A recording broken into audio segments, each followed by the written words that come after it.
মা বোনদের জন্য কিছু বয়ান আমি করে যাই, না বললে মা বোনেরা মন খারাপ করে। আমি মা বোনদের গালিগালাজ করতে পারবো না, গালিগালাজ করার জন্য আসি নাই। আমার মা আমাদের জন্ম দিয়েছে, আমার বোনেরা কষ্ট করে সন্তান দুনিয়াতে এসেছে, এরপরে আমরা হাফেজ আলেম হয়েছি। মা বোনদের গালিগালাজ করার জন্য আমরা আসি নাই। তবে আম্মা জান, আপনারা দৈনন্দিন আপনাদের জন্য 10টা কাজ করা হারাম।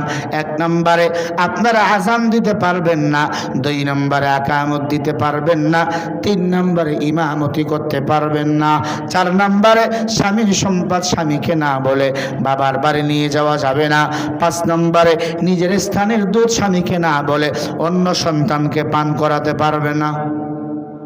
মাসালা, এগুলো মাসালা, খুব এমার্জেন্সি। আবার বলছি, নিজের স্থানের দুধ স্বামীকে না বলে অন্য সন্তানকে পান করাতে পারবে না। একই সাথে 3-4টা মহিলার বাচ্চা হয়েছে, মনে করেন এক মহিলার স্তন থেকে দুধ বাইর হচ্ছে না, তখন বলে না, বোন তুমি একটু আমার বাচ্চাটাকে এক সন্ধ্যা খাওয়াও, বলে কি না? অবশ্যই স্বামীকে সাক্ষী রাখতে হবে, কারণ ভবিষ্যতে যেন ওই বাচ্চা দুইটার জন্য বিয়ে শাদী না হয়। কারণ দুধ বোন দুধ ভাই বিয়ে করা হালাল না হারাম? হারাম।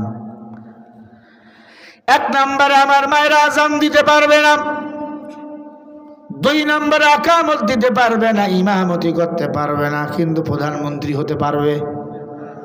কথা কয় না কেন? এই দেশের প্রধানমন্ত্রী হবে তিনি, আল্লাহর ঘর বাইতুল মুকাররমের মসজিদের ইমাম হবে তিনি। হযরত ওমর মদিনার রাষ্ট্রপ্রধান ছিল না? আবার আল্লাহর ঘর বাইতুল্লাহর ইমাম ছিলেন, কেউ ছিল না? তাহলে আমরা কি এমন মহিলাদেরকে আমরা ইমাম বানাই, আমাকে নেতা বানাই? মাথায় নষ্ট। আল্লাহ হেদায়েত দান করেন, বলেন আমিন।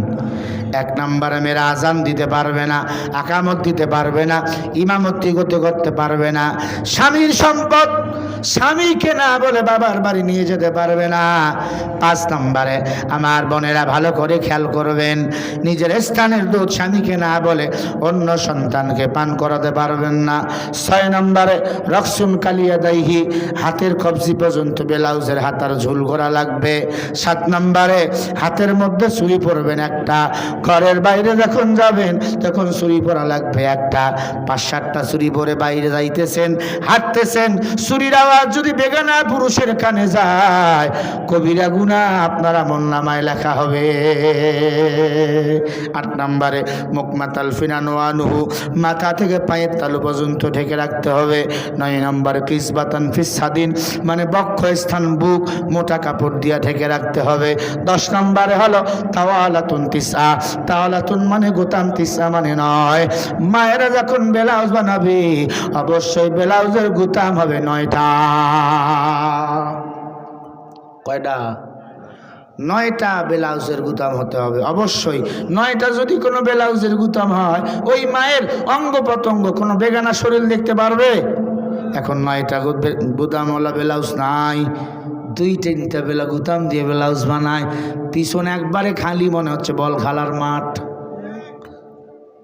ঠিক কিনা? দুঃখ বলবেন হুজুর দেখলেন কেমনে, আমার কি চোখ নাই? কথা হয় না? কুমিল্লা যাচ্ছি মাহফিল, কুমিল্লা সকালবেলা এক মগা তার বউরে চড়াইছে, এমন শাড়ি পরাইছে কারেন্ট জাল সব, কি কমু আর এমন বেলাস পরছে পুরো পিঠ দেখা যাচ্ছে। নাউজুবিল্লাহ বলেন। আম্মা জানেরা, খবরদার খবরদার, এমন পোশাক পরবেন না যেই পোশাক পরলে মানুষ সব উঁচু নিচু বুঝতে পারে। জামানা বড়ই খারাপ, মেয়েরা এতটাই হতভাগা, মাথার কালো চুলগুলোকে রং করে লাল বানাইতেছে, মনে হয় শিয়াল, মনে হচ্ছে শিয়াল যায় শিয়াল। কথা কয় না কেন? মুসলমান ইমানদার আম্মা জানেরা সাবধান, এই 10 কাজ করা আপনাদের জন্য হলো হারাম। 5টা কাজ করলে মেয়েদেরকে আঘাত করা জায়েজ আছে। অনেক পুরুষ বলে হুজুর বউরে মারা যায় না, জায়েজ আছে। 5 কারণে বউরে মারতে পারবেন। 1 নম্বর কারণ, বউ যদি মা বাবার সেবা না করে, শ্বশুরের সেবা না করে, শাশুড়ির সেবা না করে, তখন গলায় হাত দিবেন গিয়া, জিব্বাটা বাইর করলে জিব্বার মধ্যে এমন বাড়ি মারবেন। জিবা আগে, জিবা, জিবা ঠিক, সব ঠিক, জিব্বা ঠিক, প্রত্যেকের ঘর ঠিক, হোক বক্তা হোক ইমাম, সবার বউ ঘরের কথা পরে গিয়া কয়, আছে না নাই? গলায় হাত দিয়া আস্তে করে টিপা মারবেন, সাবধান মরে যেন না যায়। ভাইরা আমার, মা বাবার সেবা যদি না করে, স্ত্রীর গায়ে হাত তোলা জায়েজ আছে, নাহলে ধমক দিবেন আর একটা বিয়া করবো, দেখবেন সোজা একবারে স্ত্রী কাপড় স্ত্রীর মতো সোজা। 2 নম্বর হলো, স্বামী যদি স্ত্রীকে সাজতে বলে, স্বামী স্ত্রী যদি না সাজে, তখন ওই স্ত্রীকে আঘাত করা জায়েজ আছে। 3 নম্বর অপরাধ, স্বামী যদি ভালোবাসার জন্য কাছে ডাকে, বউ যদি সাড়া না দেয়, ওই বউকে আঘাত করা জায়েজ আছে। 4 নম্বর অপরাধ, স্বামী যদি 4 নম্বর অপরাধ হলো, কোনো নারী যদি ইচ্ছাকৃতভাবে নামাজ রোজা ছাড়িয়া দেয়, ওই স্ত্রীকে আঘাত করা জায়েজ আছে। 5 নম্বর অপরাধ, স্বামীর অনুমতি ছাড়া যদি কোনো মেয়ে ঘরের বাইরে যায়, এমন স্ত্রী আছে না নাই? শাহিন ভাই তো নতুন বিয়া করছে, উনি টের পাচ্ছে না, টের পাচ্ছি আমরা, কথা কয় না কে? ও মুসলমানের দল, কোন স্ত্রী যদি ঘরের বাইরে যায় স্বামীর অনুমতি ছাড়া, ওই স্ত্রীর গায়ে হাত তোলা তখন জায়েজ। তবে মারবেন কয় জায়গায়? নবী বলেছেন 4 জায়গা, লা খুজুবুহা লা খুজুবুহা ওয়ালা তাওয়াবুহা ওয়ালা দলাবুহা। খুজুবুহা খুজুবুহা লা সুবুবুহা ওয়ালা তুবুবুহা ওয়ালা দলাবুহা। এই 4 জায়গায় নবী বলেছেন মারা জায়েজ। 1 নম্বরে হাতের তালু, 2 নম্বরে এই জায়গায় সিয়ারির উপরে, এই 2 জায়গায় মারা জায়েজ। 3 নম্বর হলো তল রানের নিচে। 4 নম্বর হলো নাভির সাথে স্ত্রীকে মারা জায়েজ। আর 5 নম্বরটা হলো জিব্বা। আমি তো এটা আগেই বলে দিয়েছি, জিব্বায় মাঝে মাঝে আঘাত করবেন। তবে 4 জায়গায় মেয়েদের সম্পূর্ণ মারা হারাম। এবার মহিলারা খুশি হবে, কয় বক্তা নিয়ে আসছে মনের মতো। 1 নম্বরে মুখে, 2 নম্বর বুকে, 3 নম্বর পিঠে, 4 নম্বরে মাথায়। এই 4 জায়গায় মেয়েদের মারা হারাম। এই 3 জায়গায় মেয়েদের বেশি বেশি আদর করবেন, ভালোবাসবেন। কোনো স্ত্রী যদি রাগ হয়, 3 জায়গায় আদর করবেন, চুমো খাবেন, ডাক পানি হয়ে যাবে।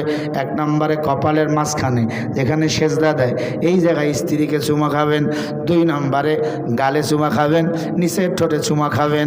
আল্লাহ তাআলা রব্বুল আলামিন নফল ইবাদতের সওয়াব আমলনামায় দান করে দিবেন। সুবহানাল্লাহ। মহিলা বলে, হুজুর নফল ইবাদতের দরকার নাই, আমার স্বামী যে বিড়ি খায়, ওর মুখ খালি পাঠা ছাগলের মতো গন্ধায়। এমন হারামখোর আছে না নাই? এই জোরে করে আছে না নাই?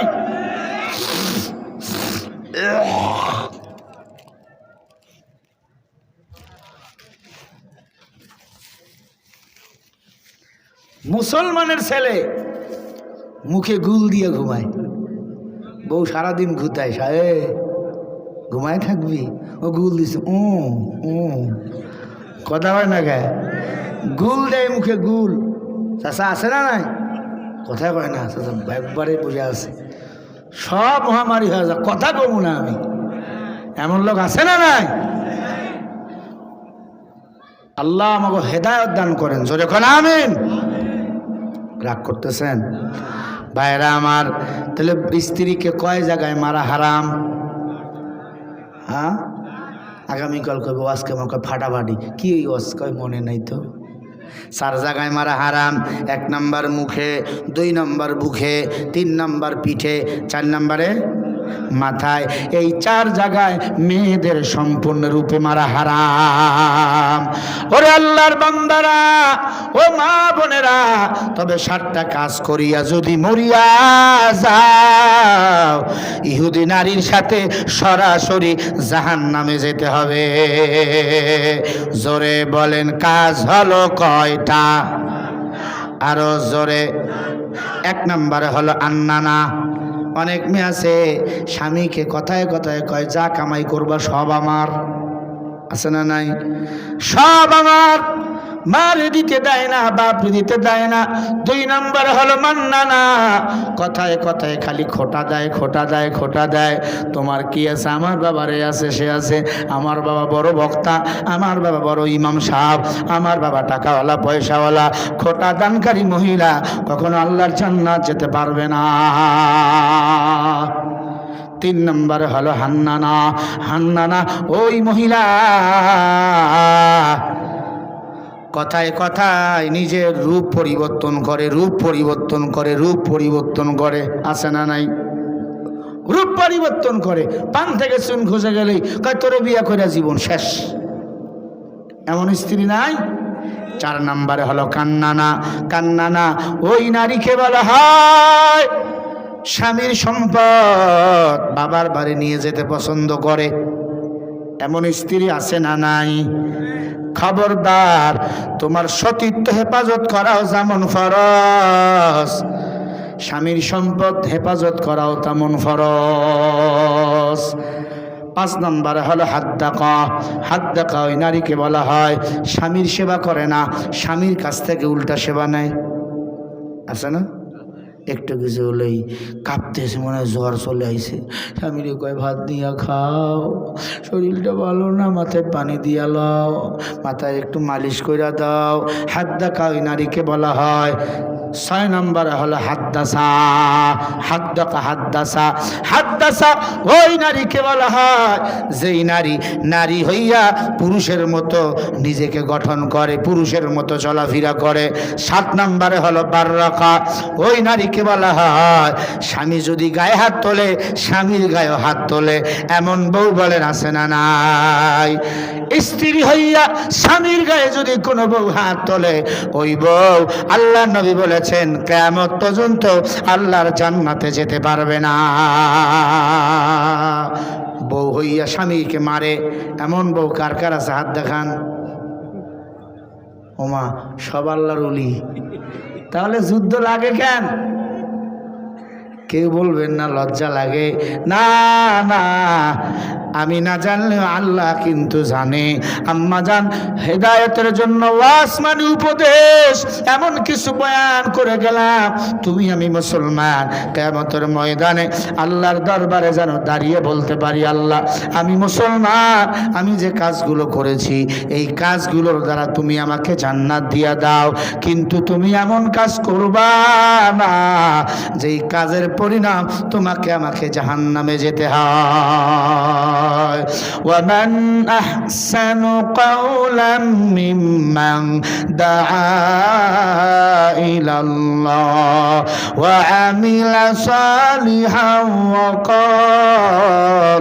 ওয়া ক্বালা ইন্নানি মিনাল মুসলিমিন।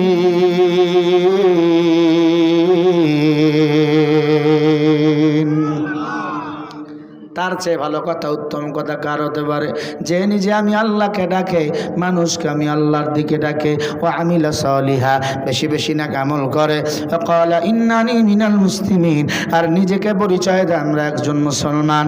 আলহামদুলিল্লাহ, এই মসজিদের ইমাম সাহেব হুজুর, এরপরে আমার শাহিন ভাই, এলাকাবাসী মিলে কোরআনের মাহফিলের আয়োজন করেছে। কাজটা ভালো না খারাপ? সবাই বলেন। এই যে মাহফিল আয়োজন, এখানে যা পেরেছেন টাকা পয়সা দান করেছেন, এটা সদকায়ে জারিয়া। সদকায়ে জারিয়ার সব কিয়ামত পর্যন্ত কবরে শুয়া শুয়া পাইতেই থাকবেন। যারা টাকা পয়সা দান করেছেন করবেন, ঠগেন নাই। দানের বিনিময় আল্লাহ তাআলা হায়াত বাড়াইয়া দেয়, দানের বিনিময় আল্লাহ বালা মুসিবত থেকে হেফাজত করেন, দানের বিনিময় আল্লাহ আপনজনের কবরের আযাব মাফ করিয়া দেয়। আল্লাহু আকবার।